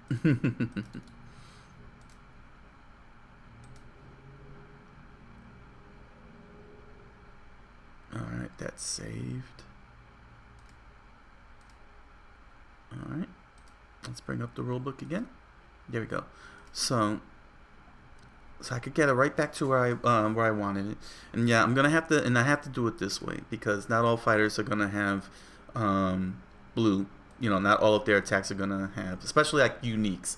You know what I'm saying? Uniques can may not act like enders, but they're not gonna act like they can you can cancel uniques into. You'll probably see it mostly on the light and heavy attacks, the normals. But like I would say every fighter is gonna have on their normals the light attacks. Every single light attack will have a blue cancel arrow. But some will have a blue cancel arrow on medium. Some won't. Like in the case of Brock, he doesn't get to have that on his medium. And then and then from there, like certain unique attacks will have just certain unique attacks will have the cancel arrows. But for the most part, they're gonna be on blue. Are gonna be focused on the normals. So. Yeah. So like you know what I'm saying, and well, yeah, I'm very clear. You got it at this point. But this so this is the way. So it's the same rule as it was back in terms of its functionality, but it's just got a little amendment to it. So as usual, so just like in the deck building, you gotta have a frame arrow that is equal to or one more than your currently played card. So in this case here, whatever your currently played card is, you know, it's going to have the blue arrow, and the next card you play has to have it's got to equal that card.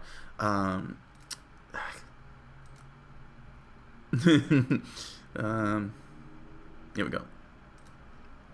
In other words, what I'm saying here is when it comes to cancel, there'll be a blue arrow here. Okay, and the rule is that if this deals damage, damage, you may play one attack or one throw, one attack, which is this here, or one throw with frame arrows equal to or one more than this card. Okay. Then this card, and then you get to execute your combo. So in other words, if you play light attack and it's got a blue, you could play light attack because it's got 2 arrows, which is what this has, 2 arrows. Or you could play medium attack, which has 3 arrows, which is one more than light attack's 2 frame arrows. And you go right on into a combo. And this can happen when you deal damage. So I feel like this is self-explanatory. So it's saying that it executes your combo. It should happen. The reason why I don't want to put a specific step to it is so it could just happen at any time, if you're lucky enough. You're saying you could get it at an odd the timing of it could be whenever. The timing of it will be whenever. But yeah, that's let's see here. So yeah, that's that.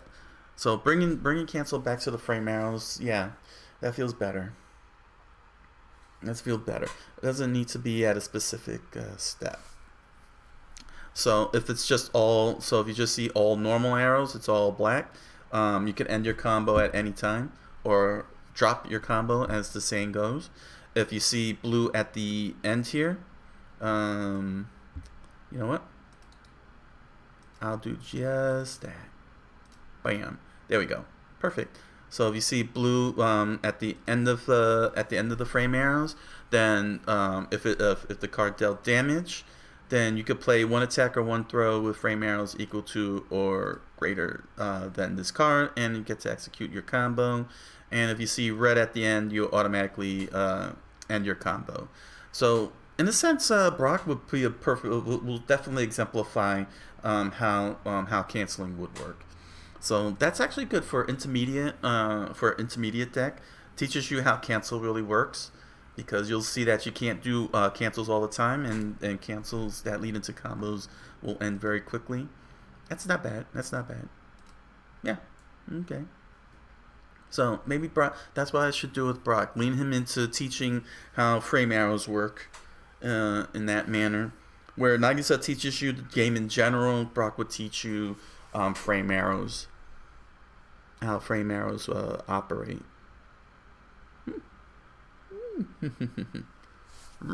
Good.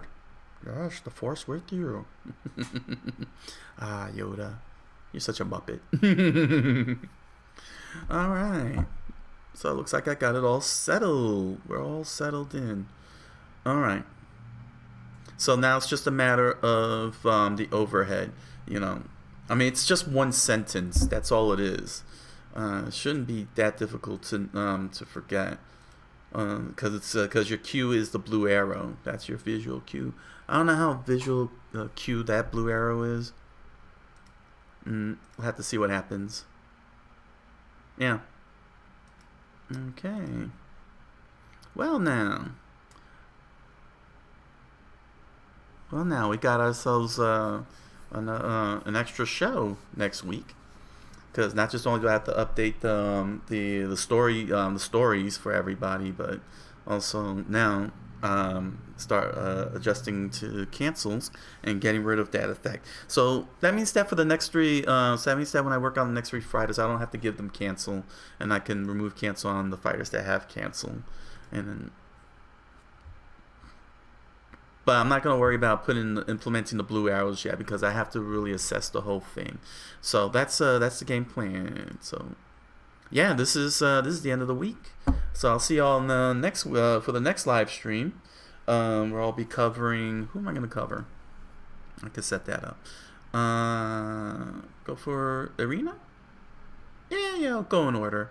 No, I'll go for Arena. I want to save best girl for last. Angela and her grappling. Okay, so it'll be Irina Kovalenko. She's the boxer. Okay.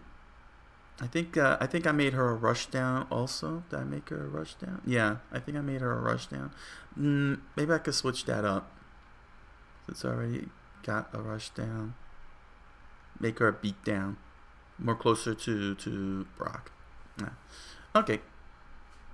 So, there we go. Alright, so thank you all for joining me for the update. It seems like cancel's going to work out the way that I wanted, and that'll be a major goal, game design goal accomplished, one of 3.